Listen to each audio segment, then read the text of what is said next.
అంతకులు పాలకులుగా ఉండకూడదు అని చెప్పేసి ఢిల్లీలో సమావేశం పెట్టి నర్రెడ్డి సునీత కొన్ని ప్రశ్నలను సంధించింది. ఆ ప్రెస్ మీట్లో సునీత గారు ఏం చెప్తారు, వారం రోజుల్లో తేలాల్సిన హత్య కేసు ఇన్వెస్టిగేషను ఇప్పటి వరకు 5 సంవత్సరాలైనా కూడా ఎందుకు తేలలేదని చెప్పేసి క్వశ్చన్ మార్క్స్ పెడతా ఉంది. కొంచెంసేపు ఆమె లెక్కల్లోనే మాట్లాడుకుందాం. వాస్తవానికి సునీత గారు ప్రశ్నించాల్సింది ఎవరినో తెలుసా?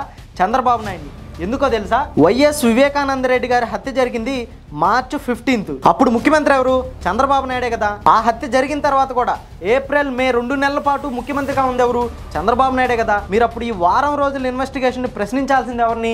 చంద్రబాబు నాయుడునే కదా. అంతేకాకుండా వైఎస్ వివేకానంద రెడ్డి గారిని ఎమ్మెల్సీ ఎలక్షన్స్ లో ఓడగొట్టింది ఎవరు? టీడీపీయే కదా. వివేకానంద రెడ్డి గారి మీద గెలిచింది ఎవరు? బీటెక్ రవియే కదా. అప్పుడు మీ శత్రువులు బీటెక్ రవి టీడీపీ పార్టీ అవుతుంది కానీ జగన్మోహన్ రెడ్డి గారు ఎందుకు అవుతారు? మా నాన్న హత్య జరిగి 5 ఏళ్ళు అయింది, దర్యాప్తు పూర్తి కాలేదని చెప్పి జగన్మోహన్ రెడ్డి గారిని ప్రశ్నిస్తూ ఉంది. ఎందుకంటే హత్య జరిగిన వెంటనే జగన్మోహన్ రెడ్డి గారు సిబిఐ దర్యాప్తు కోరారు. అలాంటప్పుడు జగన్మోహన్ రెడ్డి గారు హత్య ఎలా చేస్తారు?